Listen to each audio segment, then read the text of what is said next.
Hello everyone, hope you're doing well. My name's Milo, and let me think how I worded it on Twitter just now. Today I'm playing uh, clones, variants, or follow-ups of popular 80s arcade games where the new game has a female protagonist where the original didn't. Hope that made sense. You'll see possibly what I mean as we go on. We've got 6 games on the docket today, so let's get started. You'll see on the left side of the screen an arcade flyer for Ladybug, or Ladybug as you would normally say it. Let's see if there's any attract mode shenanigans going on, but in the meantime I'll tell you this is a game published by Universal. Don't actually know if they're the same as Universal Studios. Anyway, we'll talk about what it's a clone of as we get into the gameplay, but Gibbons here, hello, how you doing? We do have a little bit of an attract mode with the Ladybug moving along. As you can see, the graphics for in-game show a quite ladybug-like ladybug, beetle, insect creature, whereas the artwork on the flyer and on the cabinet as well is more a very humanoid type character with bug wings and a bug-inspired costume. Yeah, so whether the in-game graphics are an abstract representation or else they're just trying to sex it up a bit. Yeah, either way. It's implied that the protagonist is a lady, being a ladybug, which they made a joke out of in A Bug's Life, actually, with the ladybird character in that. Alright, let's get into it. 1981 Universal. So this is actually hot on the heels of Pac-Man, which you might detect some influence here. That's really loud. Hold on a second. That doesn't pause it. Just turn that down a bit.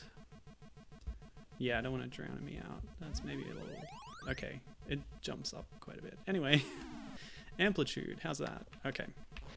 So I've actually got the controller on my, or the analog stick on my controller working as a joystick in main, which I think I've done before, but it always surprises me that that's possible.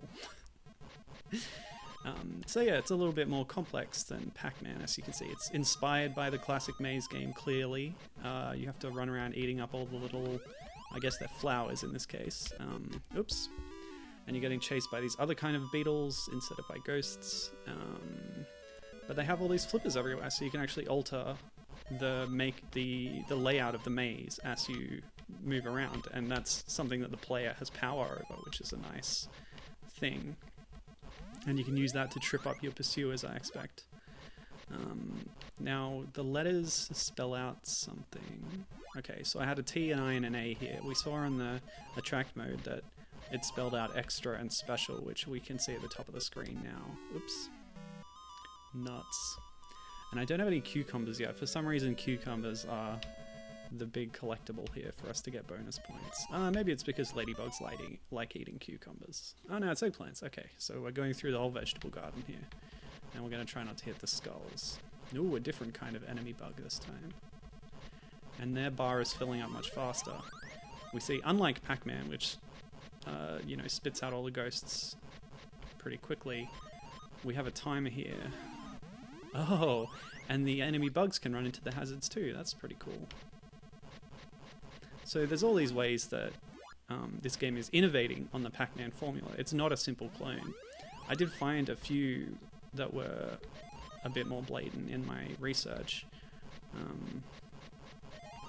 There's one called Pac-Gal on DOS, which is really just a simple Pac-Man clone for DOS computers. And the in-game graphics is like a bunch of dots, so I don't know where the justification of it being a Pac-Gal comes from, really. Game over. Now let me see if I can continue. Well, if I put a couple of credits in, will it let me? No, it's putting me back at the start, but we'll see if multiple credits lets me continue. You know, arcade games, they don't always want you to continue. Because, I guess they want other people to have a go. Gibbon is saying that, yeah, the flip gates is a nice take on the Pac-Man formula, and I agree. I think it's really clever.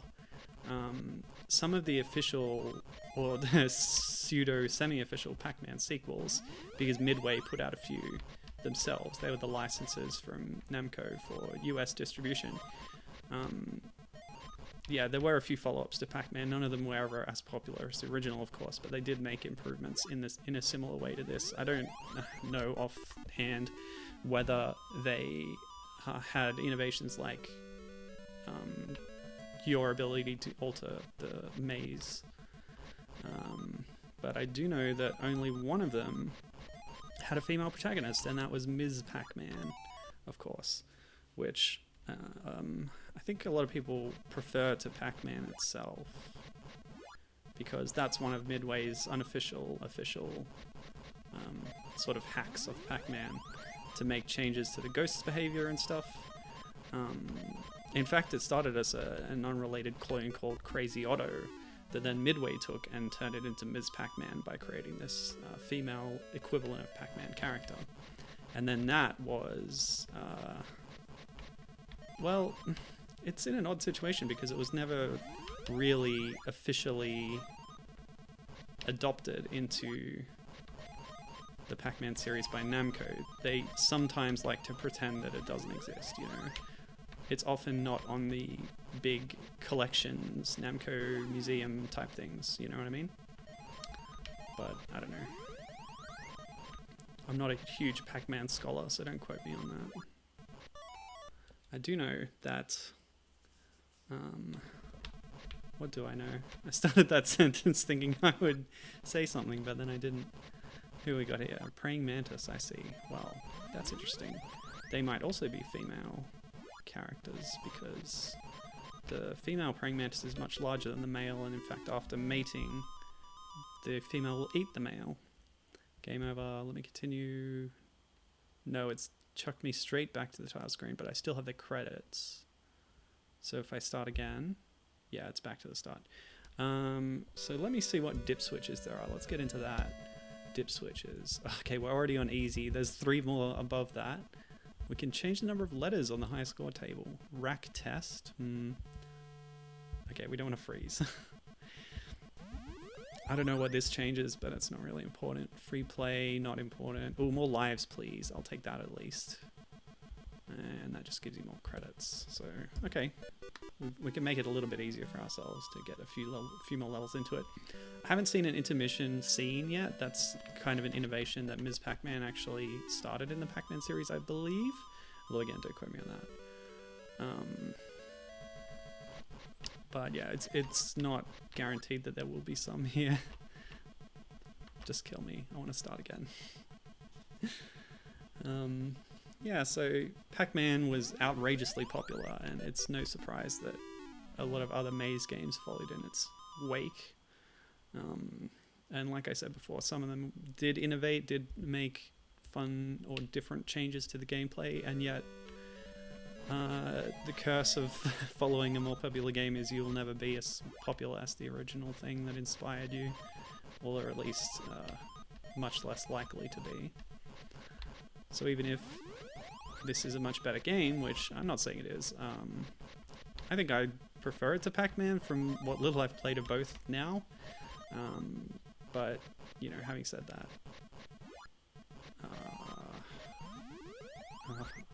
I interrupted my own sentence and I forgot where I started. I started by saying,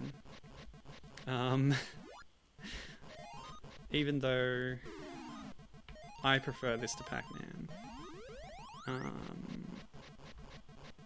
nobody knows about it, basically. I don't know. I think I said that already in a different way, so whatever. Oh, I can't just keep dying like this. I'll never get anywhere. I want to at least see all the different enemies. Like I said, we've got 6 games today on the list to play. It would have been more, but some were technical challenges to, you know, playing.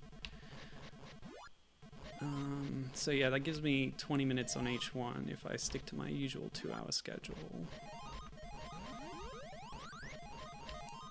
An easily divisible time frame. Okay, so that time when I picked up the E, it actually filled in the E in extra, but it hadn't done that before with other letters, had it? Maybe you just have to get them in order. There's no S, so I don't have any more chance to get an extra or a special. Ooh, maybe that'll take me to a bonus stage. That could be fun. Oh yeah, trapped it. Wonderful. I'm not sure what those insects are supposed to be exactly.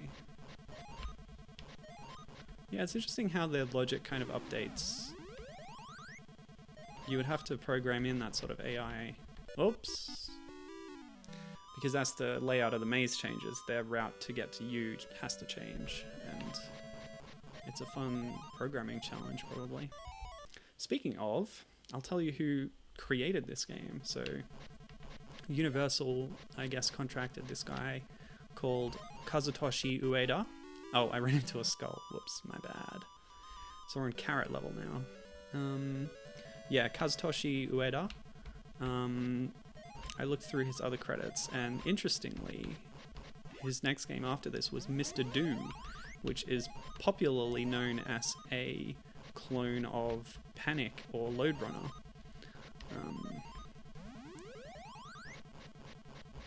It's debatable that Lode Runner itself is a clone of Panic, but that kind of, you know, side-on, single-screen platformer with ladders all over the place. It was very common back in the day in the 80s.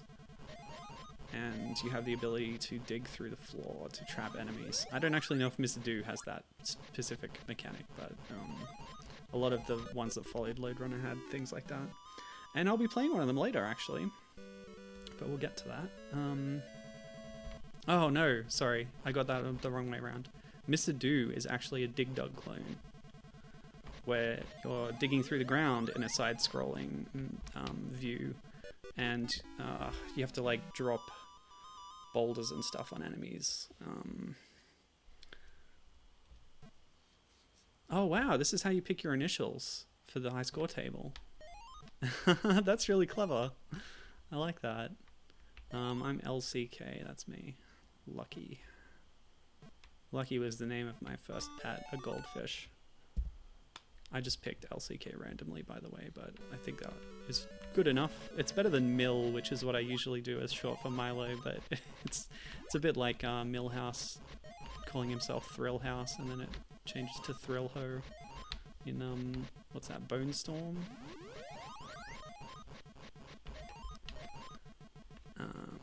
Yeah. Wonder if my current pet will make an appearance on this stream. Oops. We were playing with her pet tiger before. She's moved out of the bathroom and sleeping in the living room now. Got the run of the house, lucky girl. And I think since we don't shut her away in one room overnight anymore, she's a bit more relaxed at other times. And not so needy, but maybe also because she's growing up a bit. Becoming a tiny bit more independent, which is nice. I took her to the vet today for her checkup.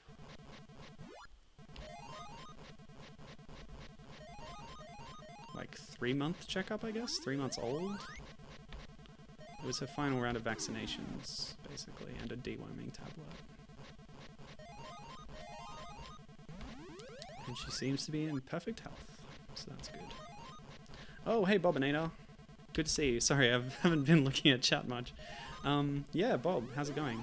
You got any experience with Pac-Man clones? I've been making a few claims about the Pac-Man series that I don't actually have the ability to back up. But yeah, I find Ladybug a pretty interesting clone in what it changes from its inspiration.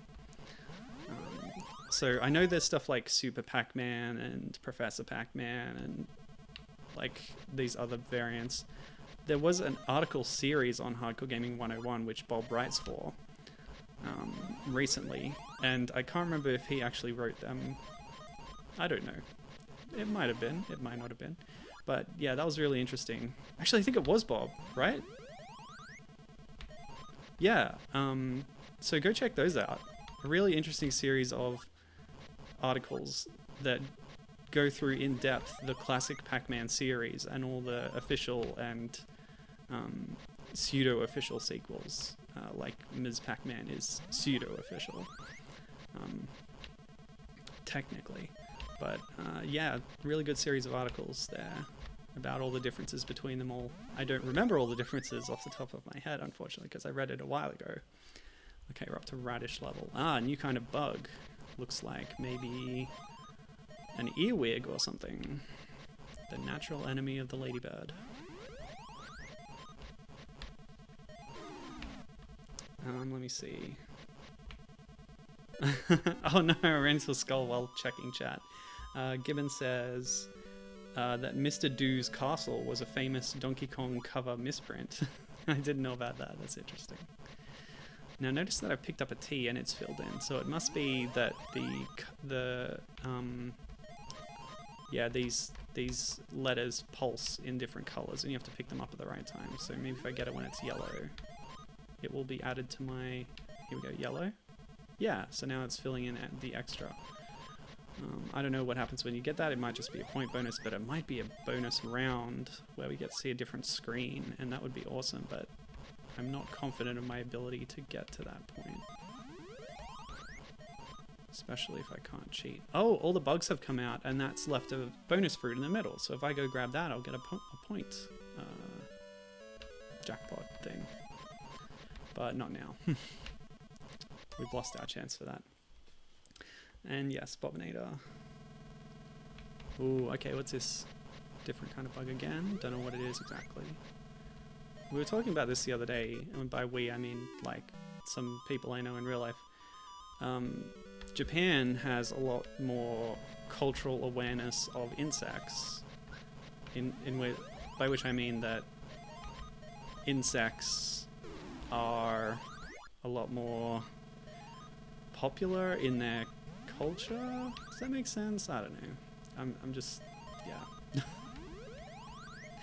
They know a lot more about them, and they're more acquainted with stuff.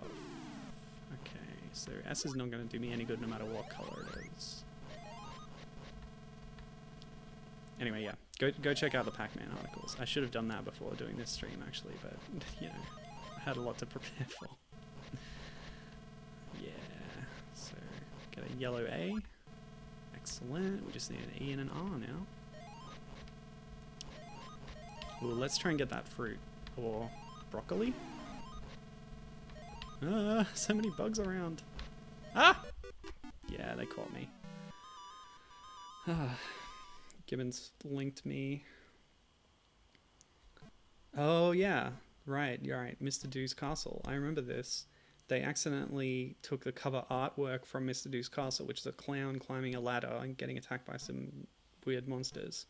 And it says Donkey Kong on the top, and I guess Donkey Kong, this was like a packaging of a port of Donkey Kong. Yeah.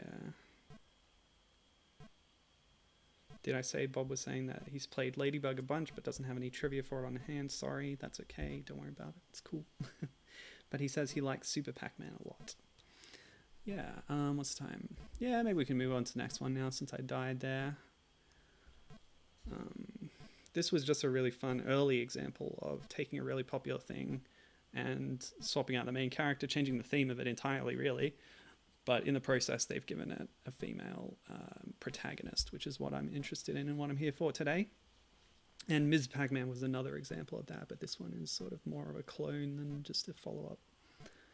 Let me see. I was going to say also that Kazutoshi Ueda also did a Lode Runner follow-up, and we'll be seeing more Lode Runner later. He did a Mr. Do clone in he did a Dig Dug clone in Mr. Do, which is ironic, because he did 2 in a row that were clones. But anyway, that's what I was going to say. So let's move on. Let's play a different game. Okay, now if I set this up right, this should look good. So we've just done Ladybug, and now we're going to play Lady Frog. No prizes for guessing what this is a clone of, but I'm actually a little unsure what the title refers to, because information about the game is scarce. I couldn't find a flyer for it, and we only have in-game evidence to try and make this decision.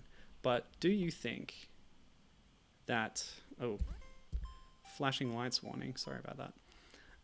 Do you think that the frog here is the lady frog, or is the lady frog the objective of this frog? That's what I'm wondering. And it's too late to really fret about it now, about whether I'm playing it today, because I am, but it will affect whether I draw the character in a pixel art later in the year, which I usually do. Oh my gosh, that jingle. Whenever you respawn. Yeah, that jingle after your death. It reminds me of the opening notes to the Rayman 2 theme. Back me up here, somebody. Cool. So this is a very, very close clone of Frogger. You cross a road, you cross a river, and then you have to fill in 5 targets on the other side. Oh my gosh, I feel like... I always think of the episode of Seinfeld where George Costanza has his favorite Frogger cabinet that he had a high score on, and it's about to be shut down because the building's going to be torn down or something. So he takes the cabinet and he has to take it across a road. And you see it from above and he's sidestepping and stuff. It's great. It's a great little sequence. Okay. Oh, are you kidding me? By the way, when I was testing this, I had many deaths because I thought initially that the objective was to jump on the logs to get across the river. But no, you have to swim between the logs. Because in Frogger, it is actually the other way around. You jump on a log as it's flowing down a river in order to cross the river. But in this, it's the other way around, and that was really throwing me off. Unfortunately, I didn't capture any of that because I did it all off stream. Gibbon saying he blinked and missed it. What game is this? This is Lady Frog by Mondial. You can see on the right side of the layout of the stream the title screen of the game, because I couldn't get artwork from a flyer. I couldn't find a flyer for this game. But that's what we saw at the attract mode screen, basically, is just that artwork. And this is a very blatant clone of Frogger by Mondial, M-O-N-D-I-A-L. Their only credit on Moby Games was for this game and nothing else. I tried searching them elsewhere and couldn't find much, so this could have been their only thing. I don't even know where they're from. The frog on the title screen seems to be wearing a swimsuit that is patterned after the German flag, so maybe they're a German company? But I don't know. It could also be a reference to German tourists holidaying in Britain, so it could be a British game. Oh, I was too close to that bulldozer, I guess. Yeah, the hitboxes are a little bit off in this game. It's a little hard sometimes. That tune, tell me I'm not crazy here. Dun, dun, dun, dun, dun, dun, dun, is the tune from Rayman 2, and you hear it a lot, especially in the Game Boy Color version, which sounds more similar to what this is. Rayman 2 Forever, an excellent little game, by the way. Cool. All 5 frogs gotten, whatever that means. So who's ready for the bonus stage? What the heck? What's my fire key? What? Oops. Hold on a second. I don't know what my fire key is. Space? No, that's not it. This is a very strange bonus round. We're in Egypt for some reason. Yeah, I got nothing. That's okay. That's not what I'm here for. It's a very out of place bonus screen. It's got nothing to do with the frog and what I'd been doing up to that point. But yeah, we've moved on from the highway and the river to now we're actually climbing up a building. That's an interesting change of pace, really. You know, you just changed the graphics that you're displaying, but you've completely changed the perspective on the game by 90 degrees, and that's pretty interesting. Not something that Frogger did. It's an innovation. So yeah, I don't know why there's just objects flying past randomly. The bees and mosquitoes makes sense. Also, I am glad that this game lets you continue from where you were, and you don't lose any progress as long as you keep pumping in credits. Unlike Ladybug, so that's nice, for me at least. So yeah, we got tennis balls, basketballs, cans, flower pots, dice, 2 kinds of bugs, darts. They're just flying through. I guess they're being thrown from off screen in perfectly horizontal arcs. It's like there's an anti-gravity field or something. Oops, got caught out. I want a soccer ball too. What it reminds me of is Olive Wars, which you might have seen if you're a devotee of the stream, when I played 40 games along with my brother in the same room. A budget game collection for PC from the noughties, I guess? No, 90s. It would have been compatible with Windows 95. Anyway, yeah, that was an interesting one. It was the best game in the collection, and it's also the best game in the follow-up collections that the guys made since. Made an updated version of Olive Wars, where things just scroll in, vegetables and fruits scroll in across the sides of the screen, and you're an olive down the bottom shooting pimentos out at them. And they're just flying across randomly with no explanation. There is an explanation for the events of the game in like the manual, but it really doesn't satisfactorily explain why it's happening to me. Something about a vegetable war and a planet of vegetables. I don't know.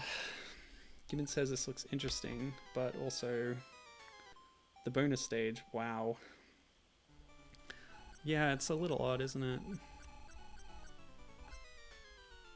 Actually, I wonder if the fire button does anything in this game, because you always got to think when they make an arcade cabinet, they use what they need, right? Theoretically. So if... see, if I'm slightly off, I die when I get to the end. It's just ridiculous. It doesn't make any sense. Yeah, so if they didn't have to include the fire button, they wouldn't. But because of the bonus stage, they've included it. So I wonder if it was used in the frog-based gameplay as well. Okay, let's try again to figure out what my buttons are. Oh, something happened. Was it this one? Yes. Okay, it's control. I'm going to move my microphone a little bit because it's overlapping. Okay.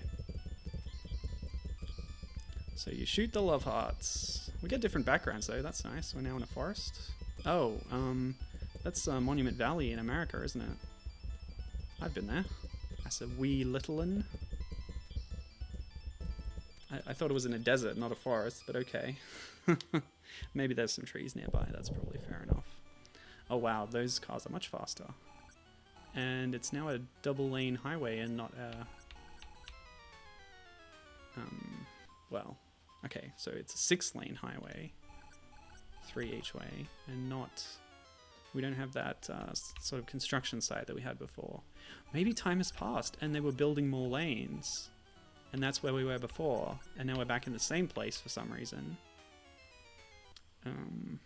Also, the river is bigger and it seems to be moving faster. You can see that the graphics have changed for the river to indicate that it's rougher waters. That's interesting. And it's a good little indication.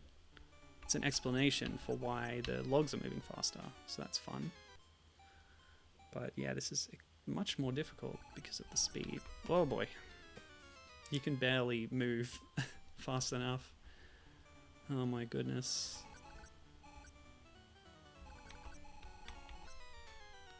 So, let me see. They're driving on the right side. So I guess this is America or any number of countries that drive on the right. But I guess that puts the... Hang on. Britain. Which side do they drive on in Britain? Oh my goodness. I know it's different between, you know, across the channel when they go from England to France in the channel or on a ferry or something. They have to switch when they get to the other side. This is really nuts. Dun, dun, dun, dun, dun. Dun, dun, dun, dun, dun, dun, dun.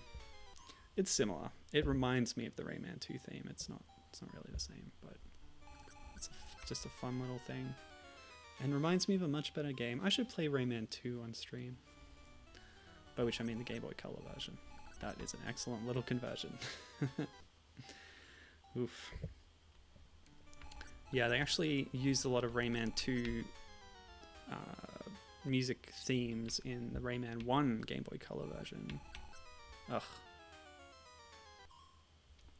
There's all this strange overlap going on in the handheld Rayman series, because a game called Rayman 3 that came out on the Game Boy Advance is mostly, 90% based on Rayman 2, just with a couple of hoodlums thrown in at the last minute.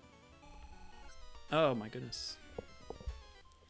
You can't move across along the road fast enough to escape any cars for any meaningful length of time, so you kind of just have to make a break for it, I think. Maybe you can stay in the truck lane a bit longer because they're going faster. Oh, slower rather. Oh my goodness, what time is it? Can I stop playing this yet? I'll go a bit longer, I guess, but I still haven't made it even to the river once. And I don't know how. Oh my goodness. I watched a long play of this, or part of it. Hey, I made it. I made it. I was in the zone. Alright, now what? Again, the logs are moving incredibly fast. So it's better to go part of the way up, because the gaps are random sizes. Actually, I'm just going to enjoy the music track a little bit, because it sort of changed into something else.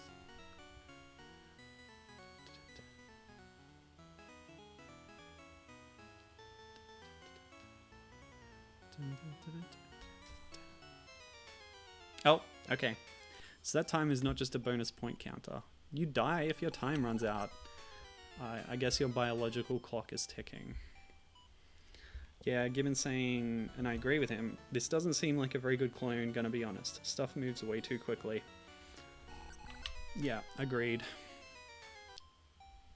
The graphics are obviously a step up from Frogger, but clearly that's a result of it being made in 1990, a bit later than Frogger. I always thought Frogger was a Konami franchise, but from what I read, the original was published by Sega. I don't know how that works. But yeah, I'm sure by this point there were legitimate licensed Frogger follow-ups that had graphics comparable to this, so even that isn't that much of a selling point. And when you take that away, what is the selling point here? The fact that you're playing as a lady, that's what attracts me to it, but even that is a dispute, as I've stated up front. Chat, I'd like you to weigh in on that issue, actually. Because the frog we're playing as does not have big black bushy hair, a sun hat, and a one-piece swimsuit on. So it's possible that you're playing as the frog in the drinks counter, who is eyeing up the lady frog on the beach.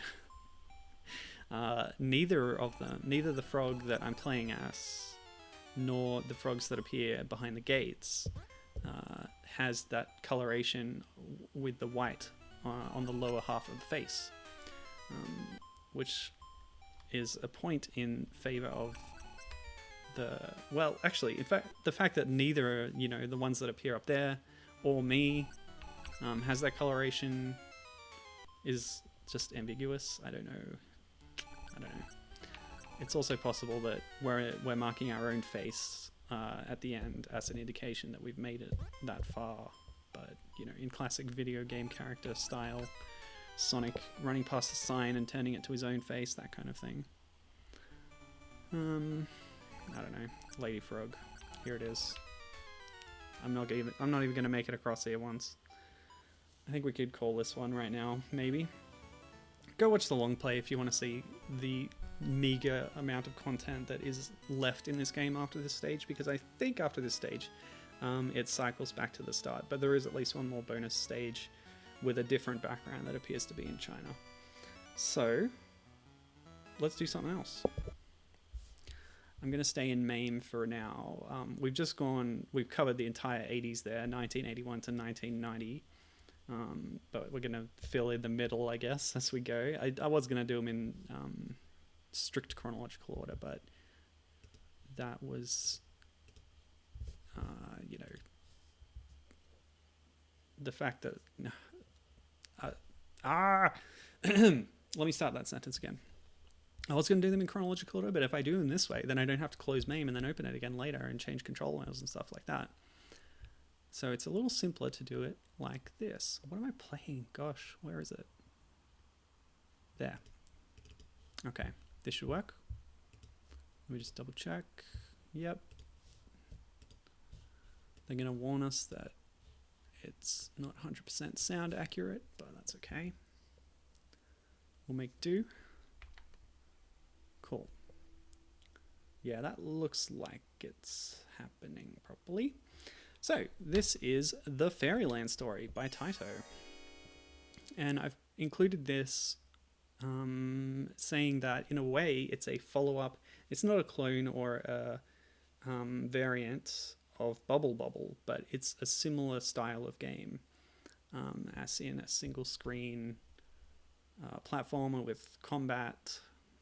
You'll see, if you're familiar with Bubble Bobble, it's pretty similar, and that's obviously because it's also made by Taito, so both games by the same developer. So in a way, it's an official, not even a follow-up, more like a I don't have a good word for it, but let's play it. Okay, so we can get additional lives at 30 and 100,000 points. Actually, speaking of that, I didn't look at the dip switches in Lady Frog now that I think of it, but you can... Oh, I can give myself infinite lives. That would be nice, wouldn't it? Maybe after a couple of games I'll do that. Oh, allow continue. I won't need to if I have that on. Oh, there is an attract animation. That must be that Ptolemy riding a dragon thing, possibly. But I can change the bonus life scores. Oh, they only go up. Okay, well, we'll leave them there then. Let me see. I've put in the credits, so it's not going to change from that screen. So let's start. So yeah, this is the Fairyland Story. We're playing as Ptolemy, the little fairy, I suppose, witch. And yeah, our objective is to turn enemies into cakes and then push them off so the cakes get crushed. And in doing so, you can crush another enemy with the cake. And you get more points for combos like that. So, oh, and they can jump too, because otherwise you wouldn't be able to push them off, would you? You can only damage them by having them fall from a height. And this is similar to, you know, Bub and Bob's abilities to encase enemies in bubbles, and then they turn into fruit or something. I should have... This is another thing, like with the Pac-Man stuff that I was talking about. I should have done more research into what the original game is really like. Because now I'm sort of saying stuff off the cuff. Am I invincible now? No! I was flashing! That's video game for invincible, right? I guess it was a power-up for my wand or something. I'll have to try something else next time. So there's a nice little ditty. Actually, I can't see the volume slider right now. It's a bit quiet. I'm going to turn it up. Different games have different volumes, you know. Okay, hopefully that's fine. Let me know if you want me to turn it up more.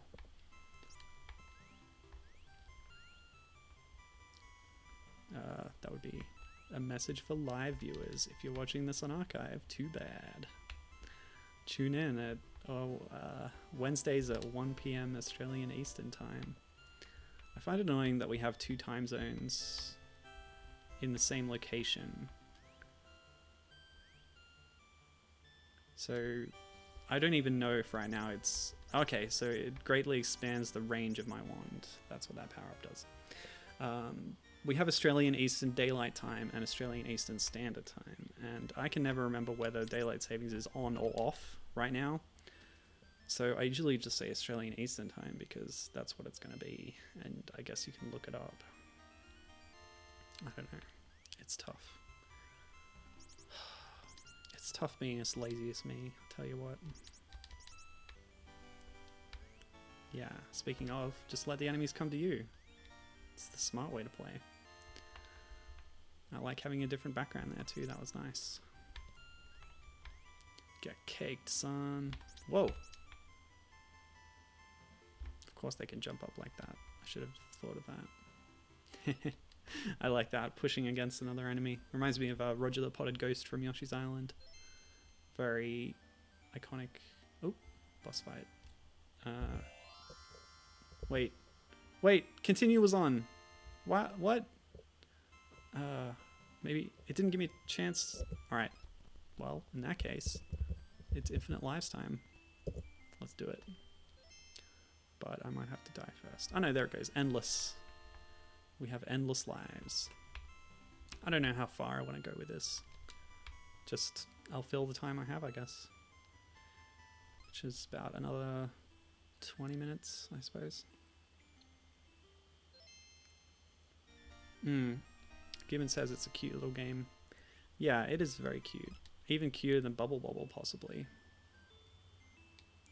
The enemies are adorable. And so is Ptolemy herself. Let me see. So I already knew Ptolemy. Let me tell you one thing here. Doop-a-doop-a-doo.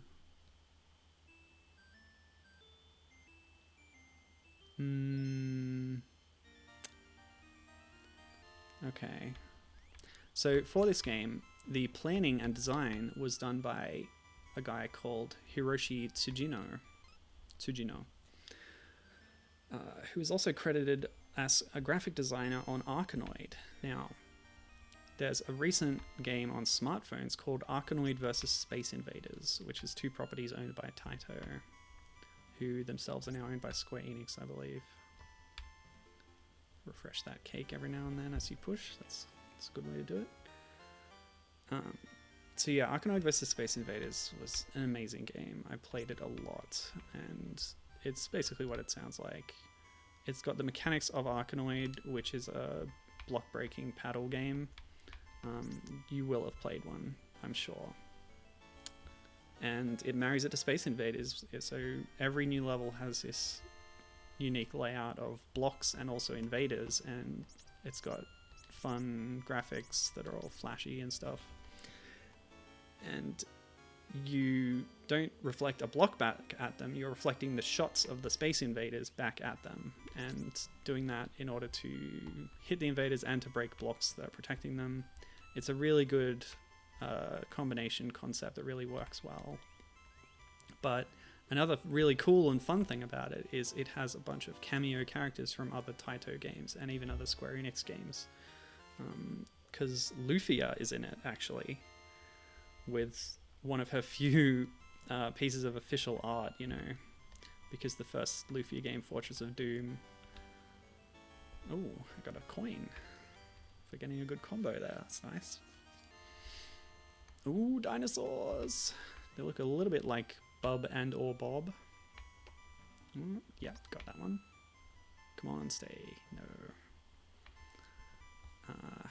Yeah, so there's all these different characters, and you unlock them, and then you bring them into the next level with you, and they give you a different special ability. But yeah, it's a great sort of cameo crossover thing with all these different properties, which is a lot of fun. And yeah, Ptolemy is in there as Bub and or Bob. I don't remember which. Oh good, I can actually shoot in midair. But before I do, kill that last dinosaur. Flashing again, and this time we instantly incinerate enemies with a fireball. Very nice, very nice. So yeah, check out Arkanoid vs. Space Invaders. It's, I think, $2.99 on the App Store, probably. Okay, nice little intermission scene, but it was exactly the same as the attract mode scene, so that's not that good. Haha, you can't make it all the way up here. Get caked, son. Oops. Didn't watch that wizard. Let me see. Hiroshi Tsujino is also credited on the Ninja Warriors, which recently got a latter-day update / sequel. The Ninja Warriors again, because it's the second time it's been updated in that way. I think in English it's called The Ninja Warriors Return or something? I don't remember. Yes, get owned, wizards. Yes. Totally caked, my boy. Cool beans. let me see, what else did he do? Yeah, the most recent thing I saw on his resume was he did research and development managing. He was credited as the R&D manager on Sonic and Sega All-Stars Racing, one of the great racing games by Sumo Digital. I suppose as a DK Vine member, I should say that the quote-unquote canonical version is on Xbox 360 because it also includes Banjo-Kazooie as playable characters. Or, you know, as a character slot, the two of them. You know what I mean. Oh, what a combo. Beautiful. That felt really good. While we're going here, I forgot a note from the last game actually. So while we're talking about Frogger clones, as popular as Frogger was, it had a ton of, you know, clones on various platforms. Most of the time they used the frog theme and ripped that off, as well as the gameplay. So there were things like Froggy and Froggo and Froggeroo. I don't know what they were called, but okay, so we got vertical wrapping in this level. If I drop this cake here, it'll come down at the top. Great. But not all of them did. Some of them had their own theme. I found a Doctor Who game, Doctor Who The First Adventure, named as such because I think it was the first video game for the series. Who is this priest guy? I want to know his story. Yeah, I'm more interested in that one where the Sixth Doctor has to explore a mine or something and he has a pet robot cat. I really ought to play that one day. I love when adaptations like that give new characters, unique characters. Let me see. But yeah, that was a kind of compilation game. Crushed by my own cake. That's really fun that that's possible. Okay, cool. So yeah, Doctor Who The First Adventure had 4 like mini games, or Super Mario USA style. I can ride on the head of another enemy. Ah, now this guy can't jump out of this pit, and I won't be able to get out if I go down there. So what I need to do is lure another one up and then drop the cake on that guy. I don't know what that's... Oh, nuts. I have a staff. Don't know what it does. Eh. Well, now I'm boned. Oh, Gibbon says that he tried to play the Sixth Doctor game once. It was a bit janky on emulator. I don't even remember what platform it was on now, but... Ooh, what happened? The magical moon just turned everybody into cakes. That's pretty helpful, I guess. Doesn't help me with this, though. Okay. So I know what to do here. Just gotta lure this stone fellow up again. We get over here. Come on. Oh. It's too quick for me. Yeah, so in this Doctor Who game, there's a bunch of mini games. They're all, I think, clones of other things. So one of them was a Frogger clone, basically. But in a similar vein, there was a not just a Muppets game, a specific Pigs in Space game. I might actually fire that one up later when I'm doing the other Atari game I'm gonna play. But it was on the 2600, and it similarly had 3 different games that were all clones of other stuff, and one of them was a Frogger clone as well. But we'll find out, won't we? Yeah, I'll definitely throw that on for a few minutes because I don't think my other Atari game is actually going to take that long. Oop. Okay. I know how to do this one. Let's just get over here. Get over here. Yes. Okay. Jump. Ah! Ah! Ah! Oh, that's tricky. Maybe I'll try with the pig as well. That might be a bit easier.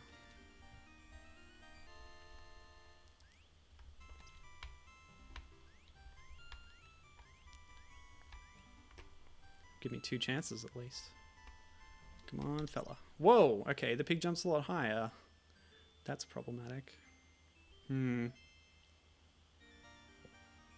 Oh, by the way, so the cover art for this game that I have on screen comes from the MSX port, I believe.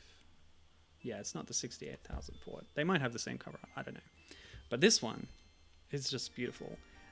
They made clay models of the characters and some sand as well, so it's a photo of like real practical things that they made to put on the cover, which is always a fun thing to do. But yeah, we got a nice little claymation representation of Ptolemy there, zapping some kind of dragon monster, which I've actually cut off a little bit, but just imagine that there's a dragon monster there, shall you? Yes. That was a weird way to phrase that. Well, I missed with the cake, didn't I? Now what do I do? I got this power-up. Our power-up's level specific, because if a fireball power-up appears, I'll be able to incinerate that guy. Oh! Okay. Mercy kill, I guess? I don't know. Okay. Be careful for Worm. By the way, that dragon doesn't have wings. That's a little odd, isn't it? So Worm. I am being careful for Worm. Aha! That must be what appears on the cover of the MSX game. I think it's a representation of that worm. But yeah, very cute claymation style photograph there. Alright, so the worm, I can't affect it. I just have to avoid it, I guess. Oh, the worm's gonna eat my enemies. Here, have a cake, buddy. Oh! Have a cake. What? The tongue went out beyond the cake. Gibbon's asking if I couldn't have just incinerated that stone guy because I had a power-up. Well, I had a different power-up is the problem. I had the power-up that extends the range of your wand, but it doesn't change the function of it, so I would have still caked the guy. Yes, good stuff. There's different power-ups. So that one extends the range. The scroll, the red scroll, gives me a fireball, and there was also a staff, but I haven't divined what the purpose of the staff is. Yeah, and they just kill the last one eventually. Yeah, okay, well, I won't complain. My objective is not to get big scores, it's just to get through all the levels. Not all of them, I don't think I'll be able to get through all of them. I don't know how many there are. Let me just look that up real quick. Fairyland story. Number of levels. No, not number of kevels. Oh no. I'm getting all this results for fairy tales and stuff. Taito. Taito, there we go.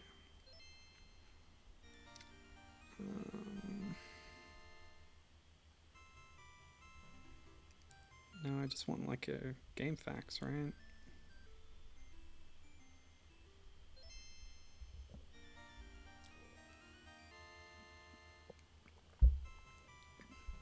Yeah, so I'm playing this on the basis that it's in some ways a follow-up to Bubble Bobble.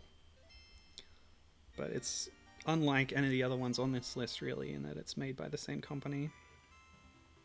No guides for Fairyland Story.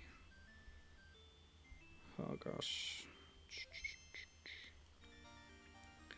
Wikipedia, will you tell me?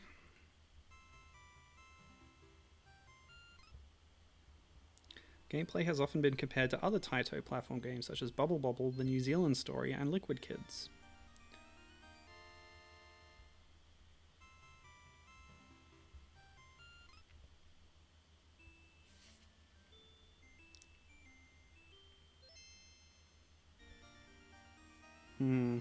If I wait too long with more than one enemy on screen, then a devil will appear to kill me. Classic arcade game style. But I guess when there's only one left, then it will die on its own. Oh, that's interesting. So the MSX port that the cover art comes from that I have on the left side of the screen, you know, it's graphically downgraded because of the technical abilities of the platform, but it has new stages, so that's nice. It's always good. So my goal is to retrieve the holy gem from the dragon basilisk hybrid named Dracolisk. So I found the HG 101 article in this game. Always a great resource. Okay, there's at least 95 levels, so it probably goes up to 100. 101.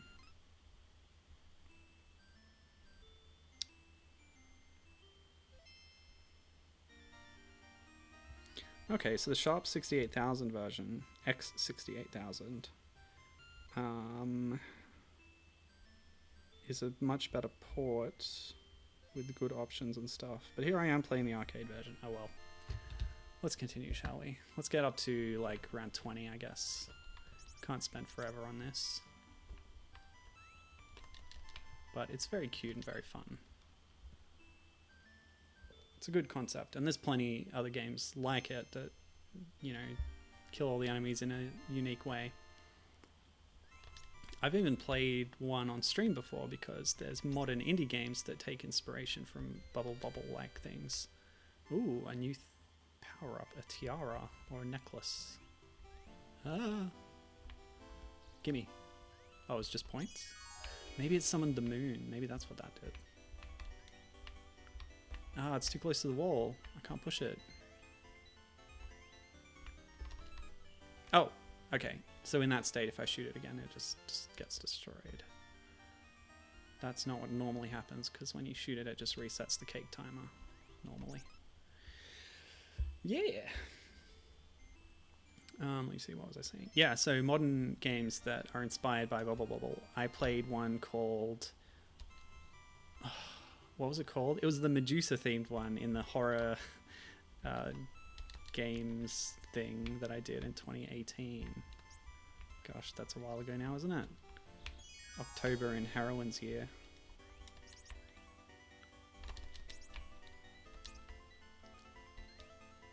I don't need points. I don't need no stinking points. Oh, how do I get in there? I have to wait for that guy to jump out. I could have jumped up, but that would be more dangerous. Yeah, so that Medusa game was like a similar thing. You turn enemies to stone and then push them around, pick them up and throw them at other ones. It's all that, like, transforming your enemy and then using that to destroy them in an indirect way. You know, slightly indirect. It's fun. It's good. Good concept. And that game in particular was a good execution of the concept as well. If only I could remember the name of it. All I'd need to do is scroll down in this notes document, like 40,000 pages. Yes, 40,000. We'd be in Warhammer times. Well, 40,000 times anyway. You know what I mean. Shut up. Doesn't matter. Anyway, how would I find that out? I have to go to Itch.io and like search for Medusas.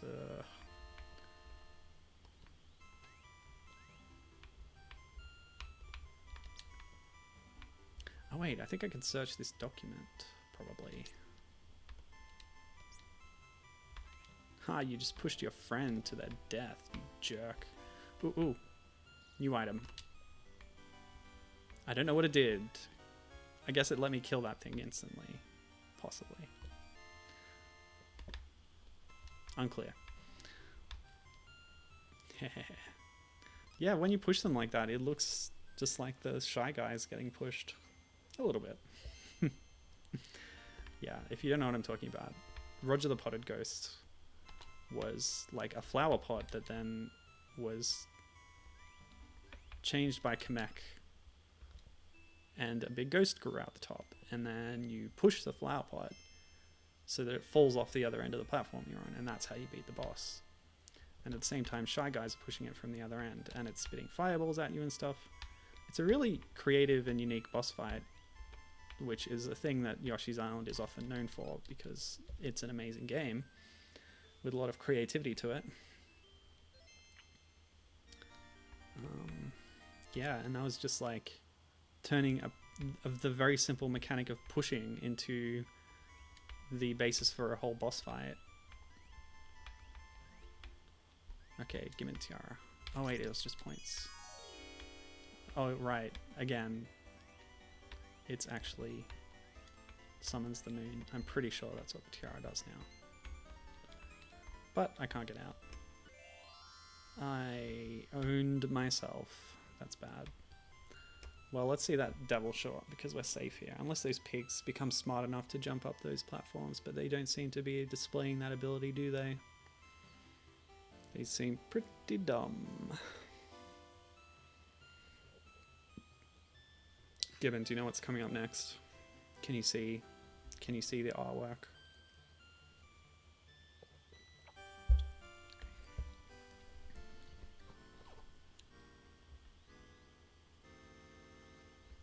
Ooh, here's the devil. So the devil is not affected by Ptolemy's magic. But he's going to roam around a bit. I need to let him kill me, actually, because otherwise I can't. Come on, kill me! Thank you!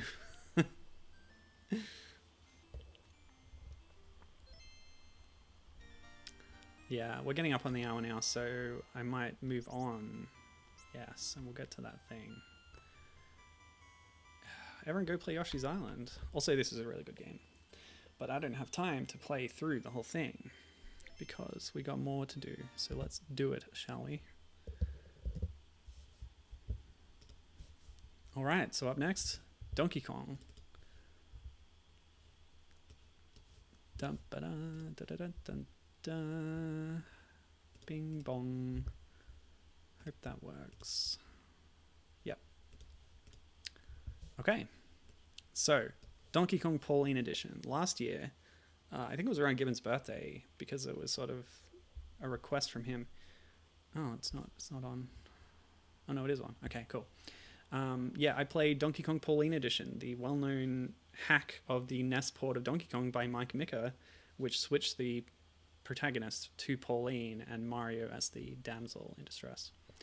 And I also played the arcade version, or like an equivalent hack for the arcade version of the game by Clay Cowgill. What I didn't know at the time was there was a third equivalent hack, and I only found out about it on a recent podcast that Gibbon and I did with Bob, different Bob to the Bobinator that was in stream just now, about hacks and mods for Donkey Kong. So what I found was that the Atari 2600 version, a port released in 1982 of Donkey Kong, is a very popular port, and the 2600 in general is a popular platform for homebrews and hacks of games, and you can find a lot of them just by searching on the Atari Age forums. And I found that someone had made a Pauline edition hack for the 2600 version of Donkey Kong. That someone is called Salem Frost 7800. And yeah, it's a really thriving community. Oh, I died? I guess the hitbox of the hammer was up at the time when I was walking up to the barrel, or the choc chip cookie biscuit, which is what they look like from the side, to be honest. Oh, give me my points. Yeah. I don't know if this version has points, actually. We've got a timer. We have 3 bars in the corner of the screen. I don't really know what they're for. But yeah, this might not be a high score game. This is more just emphasizing the action adventure aspect of the game, which is fine by me. I was never about score chasing personally. So yeah, the 2600 port of Donkey Kong. You might know that the NES port originally... Oh, those bars, those are my lives remaining, of course. Yeah, the NES port originally only had 3 of the 4 levels from Donkey Kong. Well, the 2600 port originally only has 2 levels. It's got 25 meters, and then we jump straight to 100 meters. I've seen other hacks because we did a whole episode of our podcast, the Arcade Era Power Hour, now available on youtube.com. I upload the episodes that I edit to the same YouTube channel that my stream archives are on, so you might have seen them if you've gone looking or you're subscribed. But I also have a playlist that's publicly viewable on my channel that has all of the episodes on it, whether Gibbon or I upload them. Anyway, we did an episode all about this. I found a... Oh, what? Right. You can't just walk off. It doesn't show you an animation of your character dying, but you die if you walk off an edge like that. Yeah, there's another hack for the 2600 version which attempts to restore the missing 2 levels for Donkey Kong, but let me see. So ordinarily I might have tried to combine these 2 hacks, try and lay them on top of each other so that Pauline could have played in all 4 levels. Unfortunately, it doesn't usually work like that with the hacks that are posted on the Atari Age forums. People usually get the game, they take it apart, they put in their mods and hacks, and then what they upload to share with other users is their modified ROM of the game. So they don't seem to have a problem with sharing ROMs online within their forum. But that means they're not posting a patch file that you then apply to your own ROM. They're just posting a modified ROM for other users to enjoy. But what that means is I can't try and apply 2 hacks at once to the base game. Otherwise, I would be doing Pauline in all 4 levels, but we're doing her in the 2 basic levels from the original version here. That's what we're doing. But yeah, it's also the other interesting thing about the hacks being posted on the Atari Age forum is if they're popular enough, if people like them enough, then it motivates the creator of the hack to actually make a physical repro of them. So in the forum thread for this hack, Salem Frost 7800 is there asking users, are you interested in buying this? And a lot of people were. So he did a limited print run, or he or they did a limited print run of reproduction cartridges containing the Pauline edition hack that they'd made, and sold them and shipped them. And in the process, they commissioned new cover art for the game. So what I've got on the right hand side of the screen is the artwork that they put into their repro box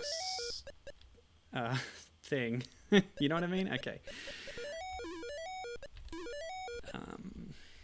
Yes, and what it is an edit to the existing cover for the 2600 version, I believe, because I've seen a version of it where, the characters are swapped. So I think it's an edit of an existing image, but we have Pauline chasing Donkey Kong, who is carrying Mario off in this version.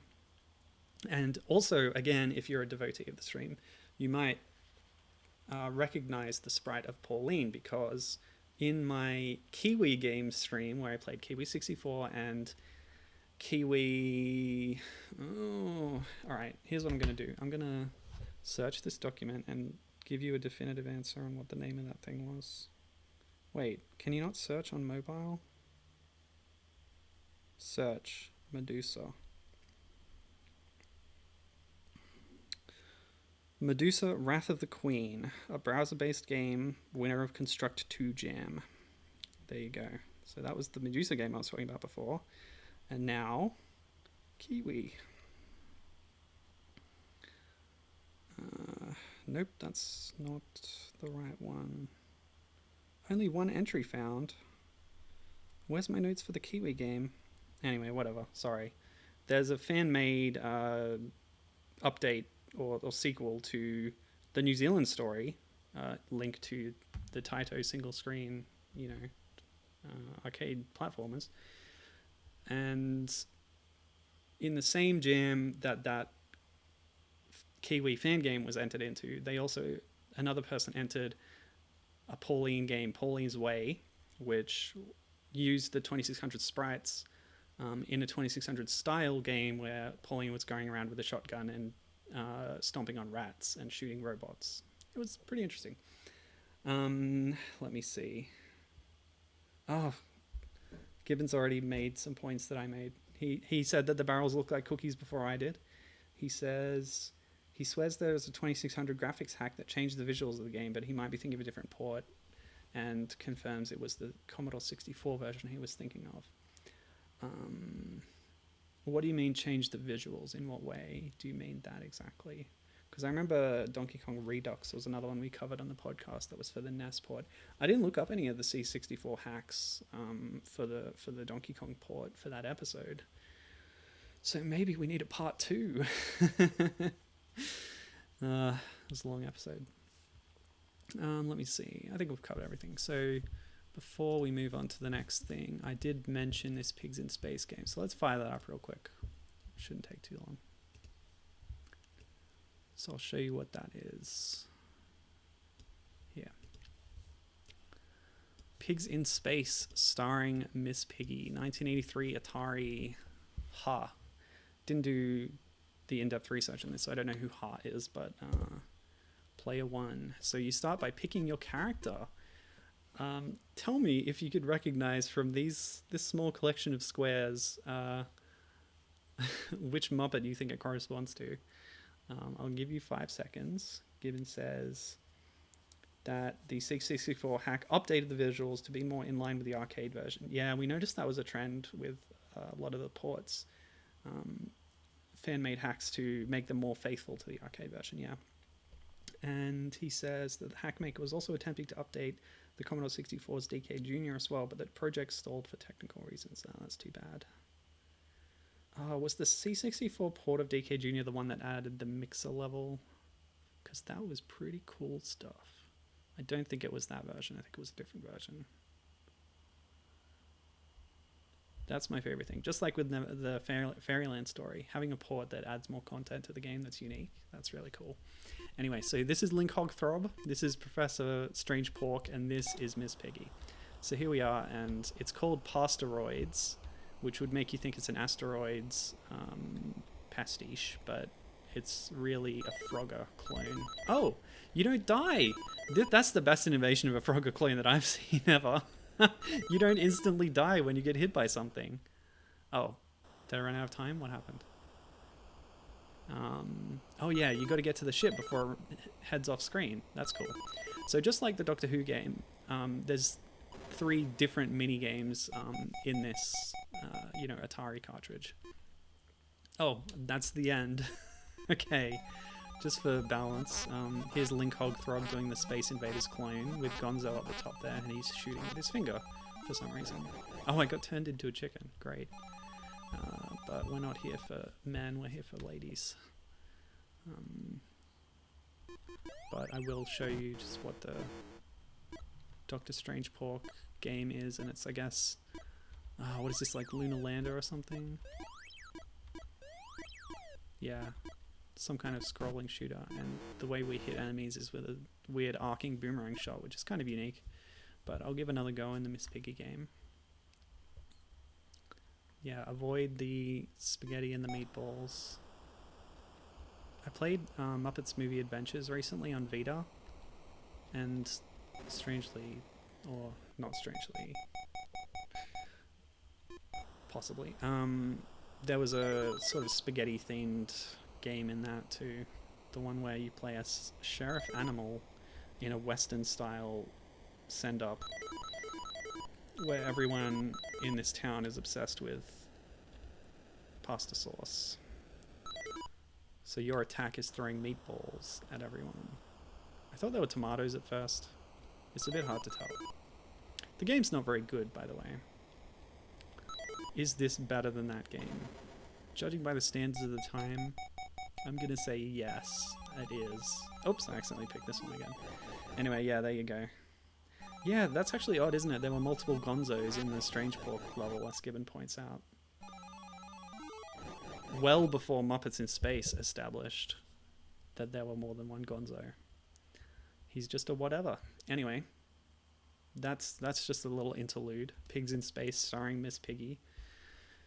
Another Frogger clone that changes up who the protagonist is. In this case, getting away from the frog theme. Right, so next. Yeah, we can do the next thing, yeah? Yeah, okay. So that means I quit this. And I find my MSX emulator. It's right here, baby. So, yeah, I feel glad to have covered the final Pauline hack that I hadn't covered on a previous stream.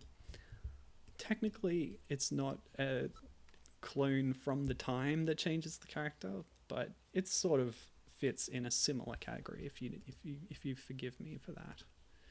All right, here we go. I mentioned Lode Runner before. The next two games are going to both be Lode Runner related. So this is sort of a Panic / Lode Runner clone called Becky, or to give it its full title, Otemba Becky-chan. Wait, is it Becky-chan? She's called Becky-chan on the title screen. I've covered over the bit where the... Anyway, I think it's Otemba Becky no Daiboken, which means the great adventure of... oops, what did I do? Sorry. Yeah, the great adventure of the tomboy Becky. And I already knew Otemba, but I knew it from a manga that I read. Given you'll know this. Otemba Peach Hime, which it was like a gag strip that was printed in a Japanese magazine about Princess Peach from the Mario series. And there was a strip where Peach and Pauline were interacting, which is why Gibbon was more interested in it. Yeah. Gibbon says, Lode Runner is such a fun little series. Shame it's dead for all intents. Yeah, it is unfortunate, isn't it? Lode Runner is one of the big ones. It's such a long-running series, originally by Bredabund, and then there were a lot of... It caught on really heavily in Japan and got some sequels coming out of Japan, and also clones like this. So this is MSX game. It was made by MIA. As far as I can tell, they only made two games, this and Aventuta, which is a pun on adventure with a mouse theme. So, hang on a second. I don't actually know what my controls are here. Dope. I should have looked that up. Okay, spacebar, of course. Don't think my controller is going to be much good here. Okay, so, yeah, Becky and aliens. Aliens just showed up and Becky's got to deal with them because somebody's got to. And it might as well be a 12-year-old girl, right? So this is on the MSX. It was released in Japan, but it's been given a little translation patch, which is why the text on the title screen was in English. So yeah, if you're familiar with Lode Runner or Panic or its variants, I believe technically Lode Runner is a Panic variant, but Lode Runner is probably more famous. But there were plenty of Panic clones and rip-offs at the time too, with names that riffed on the word Panic.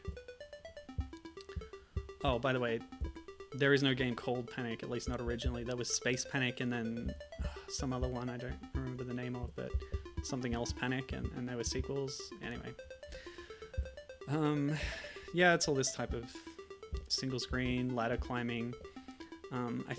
Is Panic the one that's cited as the first platformer? I'm not sure, but it doesn't technically have jumping. But you do traverse in this way, in a side view. So yeah, this is a lot like Lode Runner. You create a pit and then knock an enemy into it, and that deals with the enemy.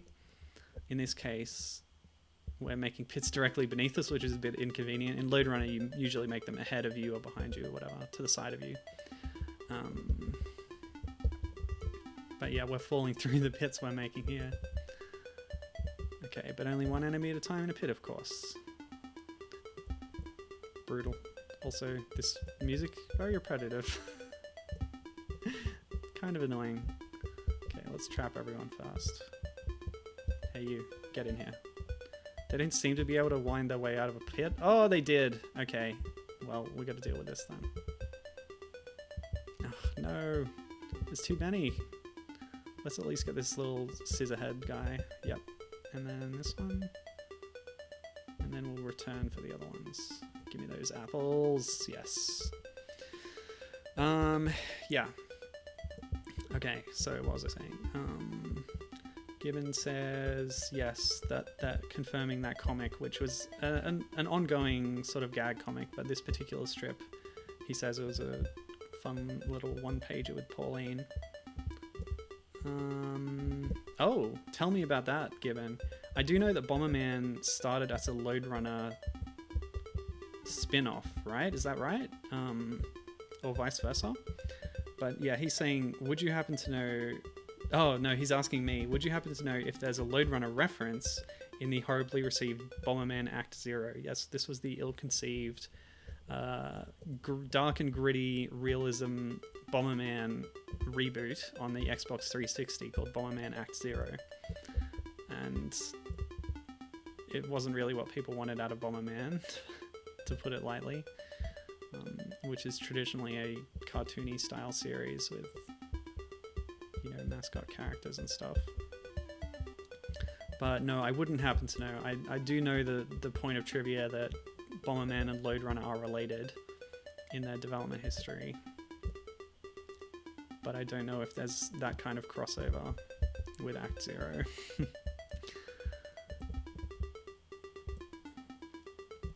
Oh, this music is driving me insane. I don't think I can play this game for much longer. Oh boy.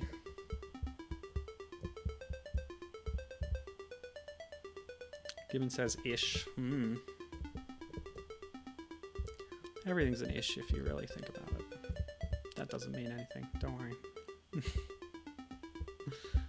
Forget it. Okay, here we go. Oh, there you go. Okay, so Gibbon says Bredabund, which I believe is how you pronounce the O with a line through it in the name of that particular American software house. You would know them possibly as where Jordan Mechner created Prince of Persia. Anyway, Bredabund was the US publisher for Bomberman, says Gibbon, and their imagining of the game's story had the robot Bomberman escaping from an underground labyrinth and becoming the protagonist of Lode Runner upon his escape. And it's that American version of the story that was used for the Act Zero reboot. That's interesting. That's almost a Sunsoft Blaster Master kind of deal, with the localized story having a twist on it that then gets followed up in a later installment. Yeah, interesting stuff. But yeah, I don't know really much about Act Zero, to be honest. Let me see. Oh, I didn't tell you. So the title screen of this is all in English, and that's because of the work of fan translators. That's the only thing that they needed to change, was the text on the title screen. But it was originally in Japanese. But thanks to Hap and Sargon published a translation patch, which you can find on romhacking.net. And then you get the title screen in English, and you can find out all about Becky-chan and whatever else it said. Hold on, I'm gonna reset. Yeah. Classic MSX startup. Beautiful stuff. Becky-chan, dig a hole, spacebar or trigger. Move Becky, cursor, keys or joystick. Press spacebar to trigger, start off game. Or trigger to start the game. Yes, so it's all weird aliens, and you can see them on the title screen, or sorry, on the cover, the box cover art, which I've covered over most of it with the game gameplay window. Yeah, Gibbon is curious to see if then he became Lode Runner bit was also kept for Act Zero. Yeah, well, I believe the ownership of the series changed, so I don't know if they could make that claim at that point. Because at that point, Bomberman was Konami for sure. I don't know who owns Lode Runner actually these days. But yeah, like you said, it was just the fact that the two were both done by Bredabund that they made that connection themselves. Okay. Yeah, I looked for a long time to find Boulder Dash clones that had a female protagonist, but basically all of them have men in the Indiana Jones, or more like Pitfall Harry kind of vein with a pith helmet. But this is sort of like that. Panic and Boulder Dash kind of get lumped together as being similar, but they have their fair share of differences that then all the clones that are made of them kind of expand on those differences. Gibbon. Oh, Gibbon also, yeah, loves Boulder Dash. Well, I would be playing a more closed Boulder Dash clone for you if I could have found one, but yeah, he says it's one of his favorite Commodore 64 titles. That's nice. Yeah, true enough. You could have alluded to the Lode Runner thing without outright stating it, but yeah, I don't know for sure. Well, let's move on then. I'm sick of this music, and I don't think there's much more to the content of the game. So, but thanks to Richard Bannister for the FMSX emulator. Very useful stuff. In December of last year, he made a big update for all of his emulators, which was very helpful. Because I was having all sorts of problems with them before that. Alright, I don't know how loud this one's going to be. But our final game for today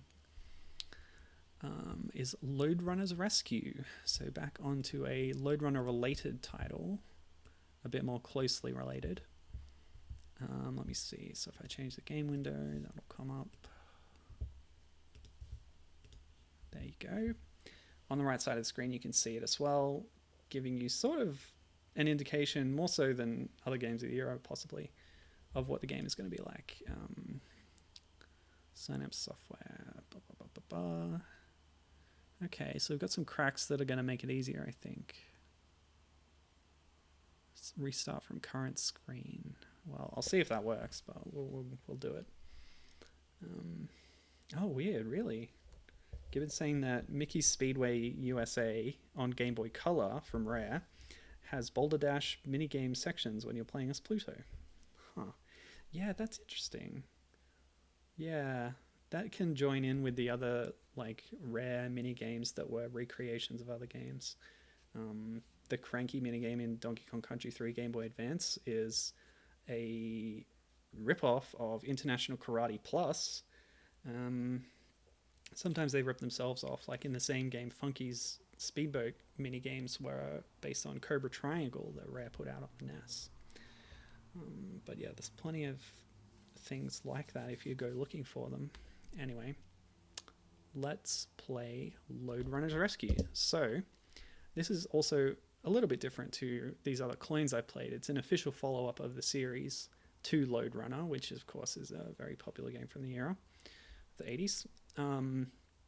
But in this case, I've sort of put it in here because, well, for one thing, it swaps out the main character for a lady. In this case, it's the daughter of the original Lode Runner character who is now going to rescue him, and that's where the title comes from. But in terms of its gameplay, let's find out. Let's find out. It's loading. It's loading from tape. It takes a while, people. Or floppy, maybe. I'm not sure. So yeah, it's an isometric platformer or maze game. Let me see. I do have a jump, do I? I fell off. Is that... Was that a jump or was that just me dying? I have no idea what I'm doing, by the way. What is going on here? Cool beans. Oh yeah, it's really quiet. Let me turn you up. Okay.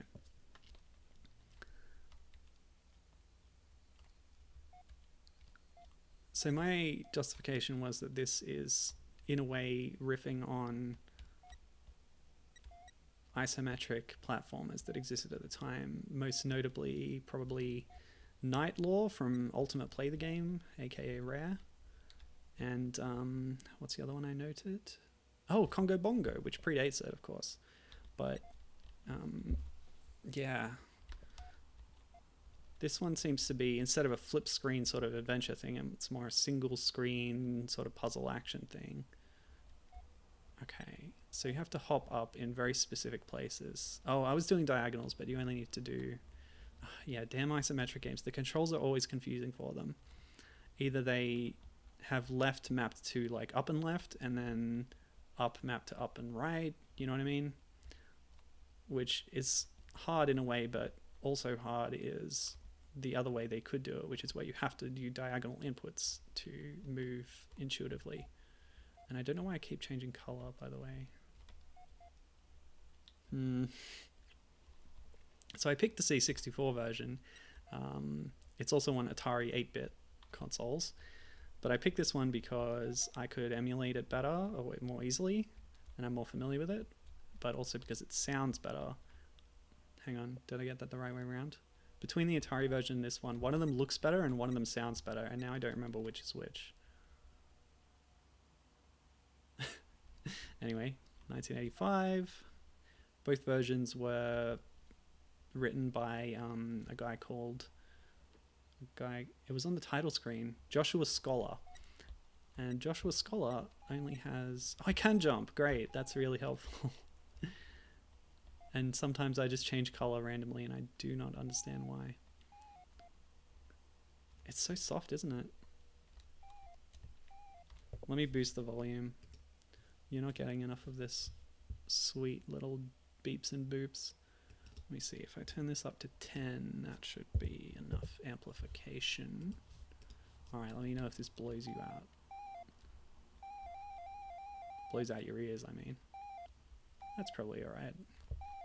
Anyway, yeah, the fact that the first level here is actually spelling the name of the game is really cute. Lode Runner's Rescue.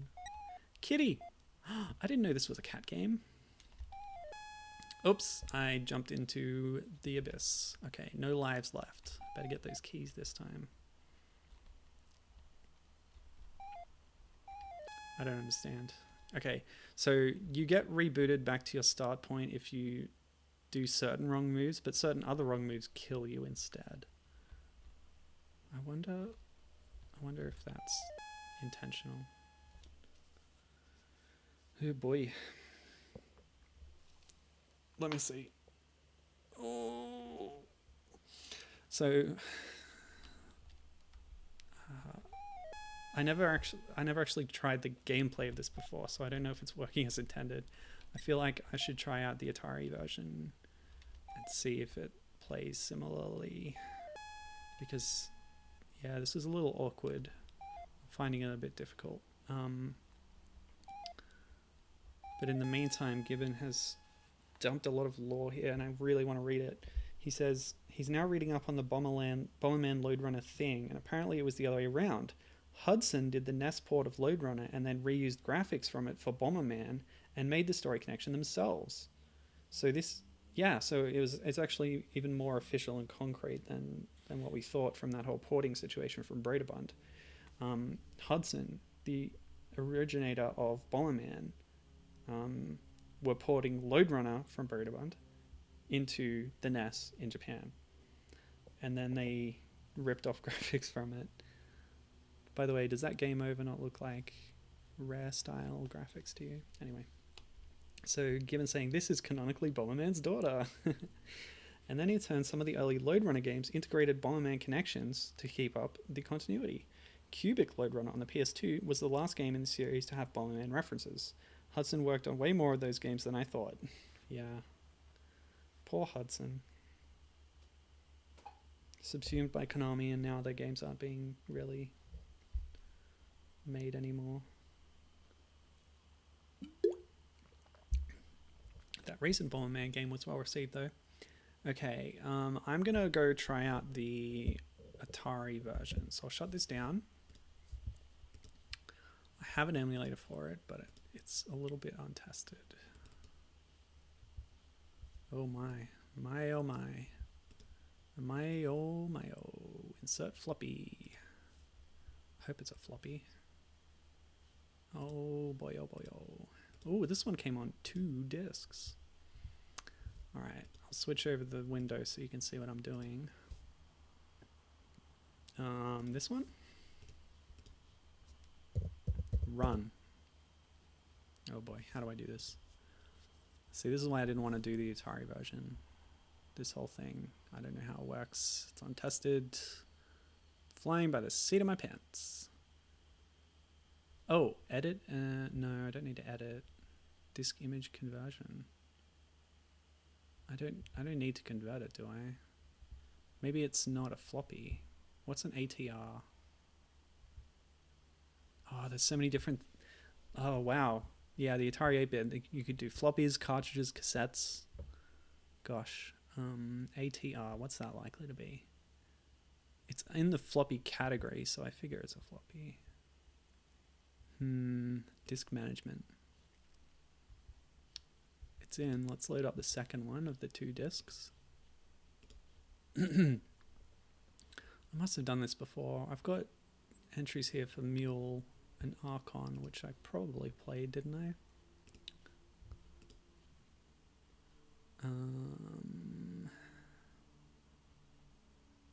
Go.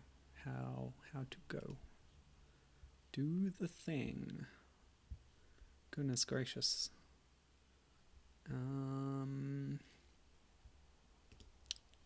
Run, please. Nope. Oh, this is a memo pad. Does that mean this is not my terminal prompt?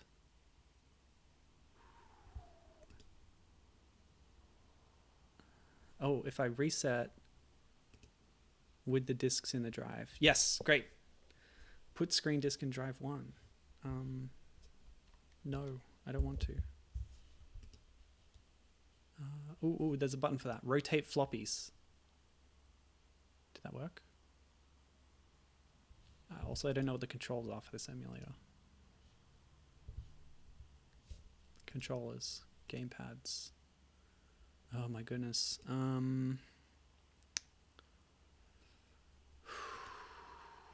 Button assignments, standard.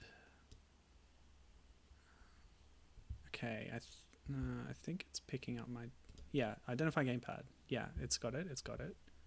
Press the test button while holding down. Yeah, well, I know that much. Ugh, what a pain. Spacebar, enter. 1.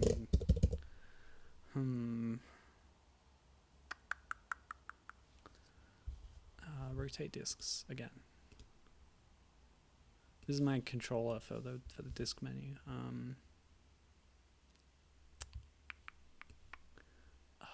man. Okay. All right. Here's what I'm gonna do. I have an alternative.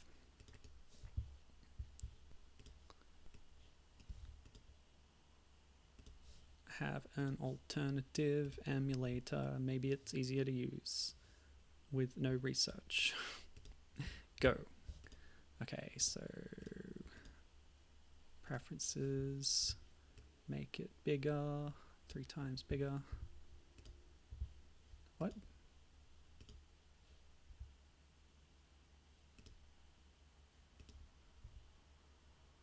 What? Why are there so few inputs? Look at this. Where's like the buttons? Maybe it just is all keyboard? Alright, well. Open recent because I tried testing it but it didn't really work, so it's in now. Okay, so how it worked on the other one was I reset and it launched.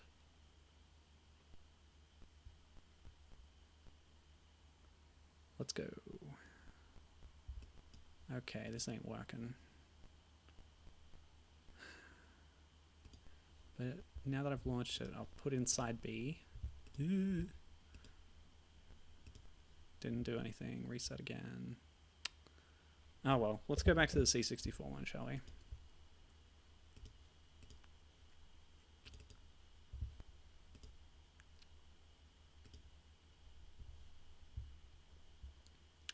And we'll try and get through that level. What's it called again? Lode Runner's Rescue. Got it. Alright. Let me tell you a little something about Lode Runner's Rescue. It's a sequel to Lode Runner. One of many. Many. But this one changes up the gameplay, which I like. I already told you a bunch of stuff. Joshua Scholar. I couldn't find any other credits for Joshua Scholar. But yeah. It was on both Commodore 64 and Atari 8-bit. I already told you all this. So Congo Bongo from Sega is commonly regarded as the first isometric platformer, I believe. There were isometric view games before that, but I think that is the first one that was a platformer. And that is covered by dkgerda.com, an excellent website.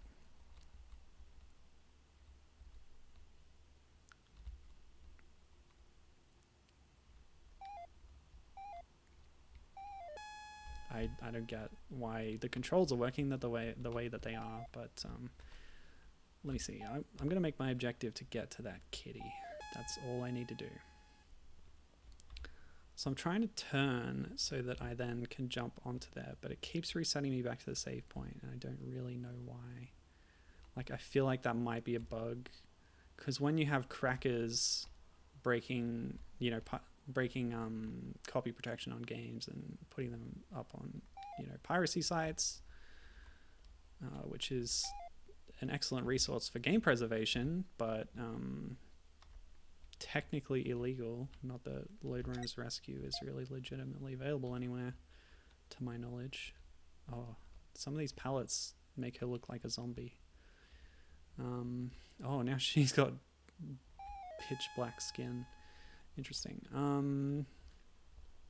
But yeah, in the cracking process, sometimes they might break something. So I feel like I don't know if this whole respawning constantly thing is a bug that was introduced by cracking, or the pallet cycling thing, as a matter of fact. It's so weird. I just keep getting sent back. It's very strange. And it's all mapped to my gamepad. Anyway. Huh? Oh, sorry. Gibbon helpfully pointing out that I haven't switched the screen back over, because I never forget to do that, by the way. Thanks, Gibbon. Sorry about that. I was just filled with despair over my Atari emulators not working. Yeah, sorry. Well, you've seen this part before anyway, but oh yeah, I was talking about the palettes. So this is the zombie one. I don't know how to change them, but just mashing buttons kind of changes them sometimes.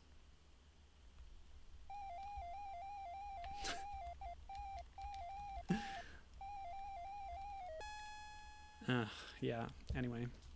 Here's the one with the black dress, white dress.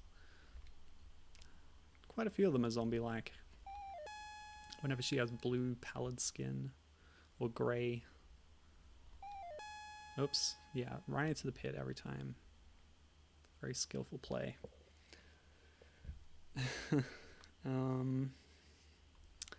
Yeah, cool stuff. Let me get that black skin back. There we go. Yeah, that's some pretty good. That's a good look. Oh, now she's pure white.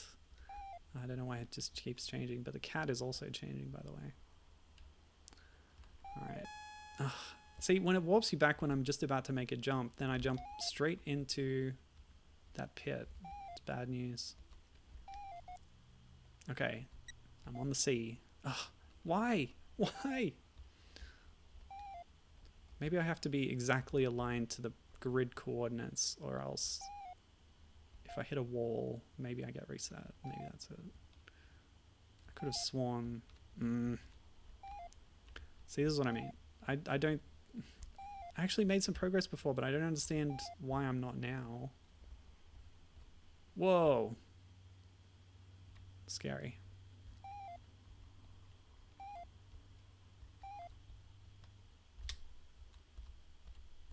Just have to tap very gently. Ugh. This is driving me crazy. Let me see. Is it worth trying the Atari one a bit more on the fly now? See, what I like about this Commodore 64 emulator is you don't have to fuss around with entering commands on the prompt, like run game.bat or whatever it is. It just does it itself. It's very handy. Oh, I got one more key.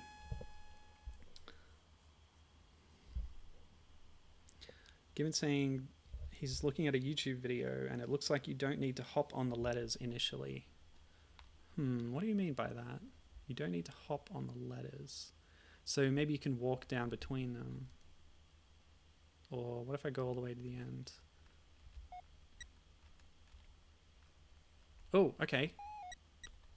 It suddenly decided to stop warping me. Oh, okay. I spoke too soon.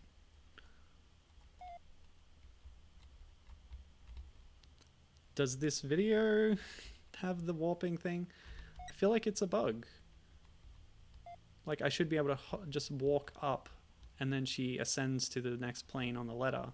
But instead of stepping up like that, it's sending her back to the start every time by mistake.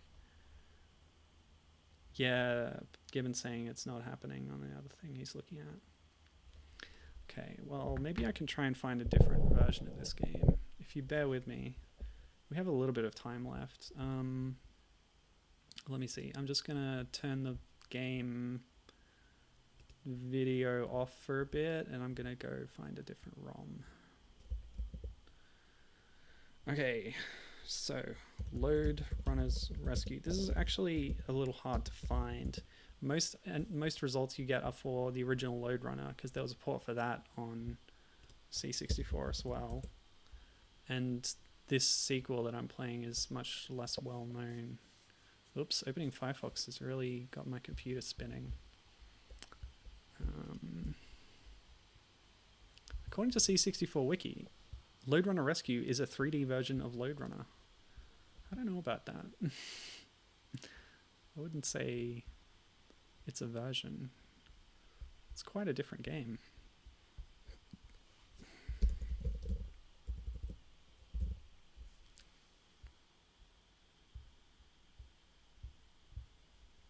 Yeah, no wonder it doesn't get any respect.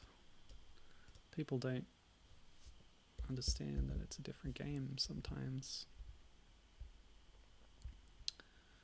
Oh boy. I just want to get to that cat, you know? Load Runners Rescue. Nope, this is the same crack, so it might have the same problems.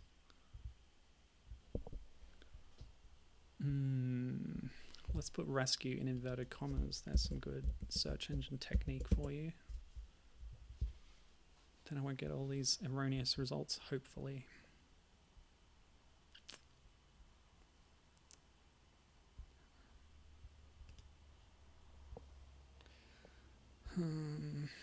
So, how are you doing, Gibbon, or anyone else in chat? Having a good week? I did some gardening today for the first time ever in my own house.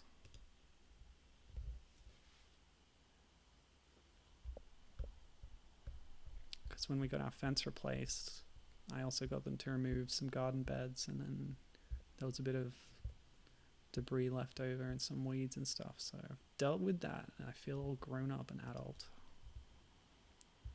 Alright, I found an alternate source for Load Runners Rescue. Gibbon says he's tired. Oh yes, good on you, because he also says that he was volunteering at a rally yesterday and is still sore from that. Well, you're doing good work.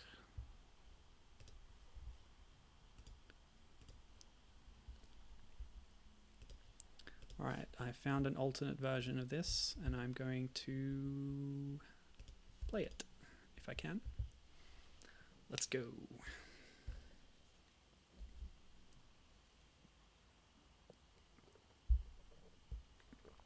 Oh, nuts.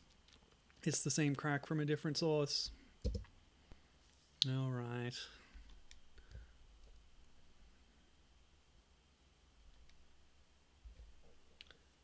Let's cross our fingers.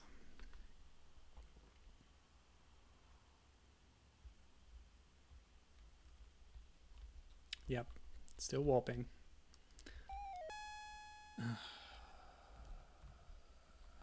Also, it's just very easy to die.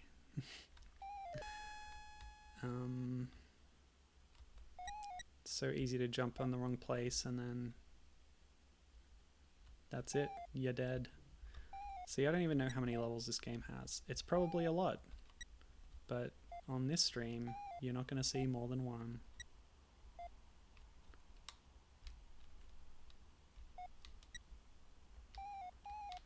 Oh, hold on. I think I figured out the secret. The secret is diagonal inputs. You know what I was saying about isometric games? If I do diagonal inputs, I don't warp as much.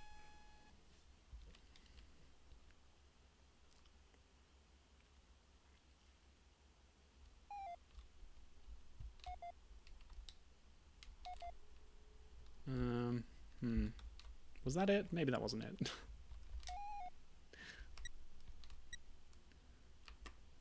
Let me see. Are diagonal inputs easy to do with the stick or with the D-pad? Possibly the stick.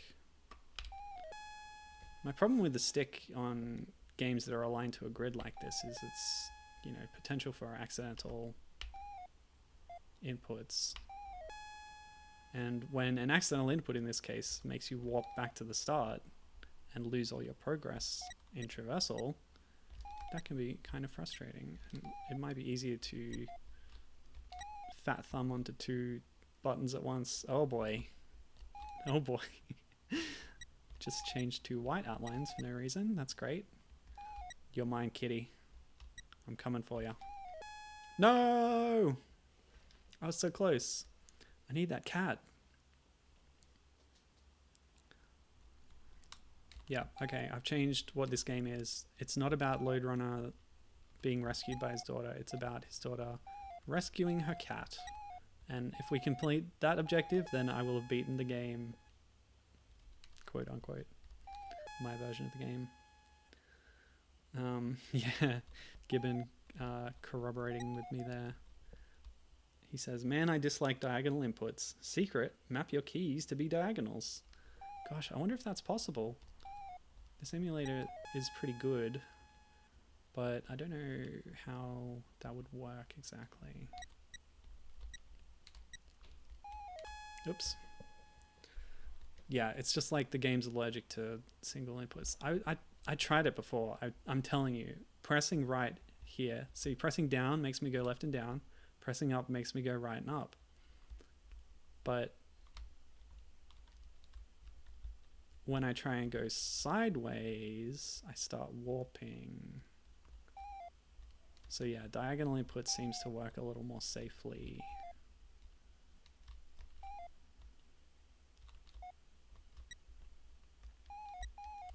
But yeah, this is not the best crack, or maybe the crack is just incompatible with the emulator for some reason.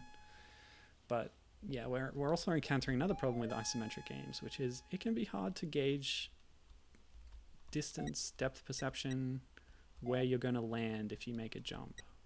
And that is just a common problem with isometric games that simulate 3D spaces using 2D graphics. And yeah, where I'm making a lot of mistakes because of that. Some of them are causing my death, some of them causing me to warp randomly. See, I'm unsure whether that U should line up with that R, you know what I mean? Alright, let's get the cat. Gimme kitty. Yes! Yes! Oh, it feels good.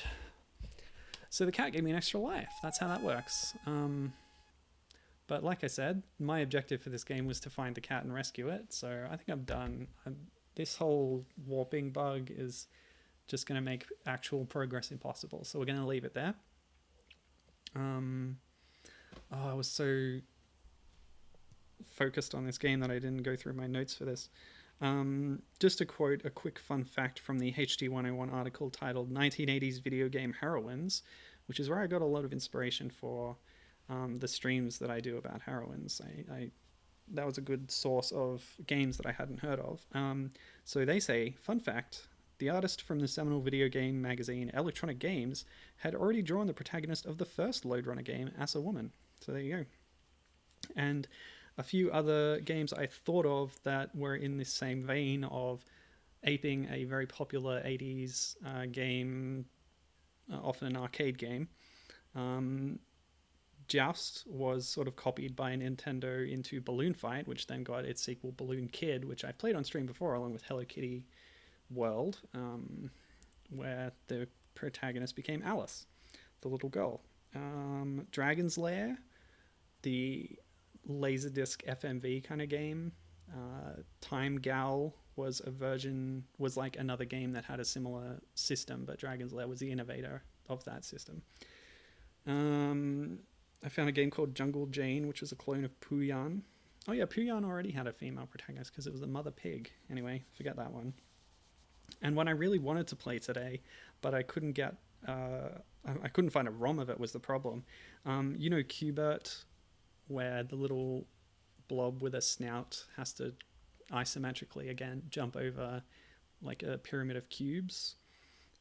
That had tons of clones, and one of them was Alberta, which was, I guess, the name of the little girl who was the protagonist. But that game was put out on the Matra Alice 32 or 90 computer system, which was exclusive to France, a very obscure computer console gaming thing, but one which had some pretty dedicated fan sites. So there's some good emulators for it, but I couldn't find a ROM for Alberta.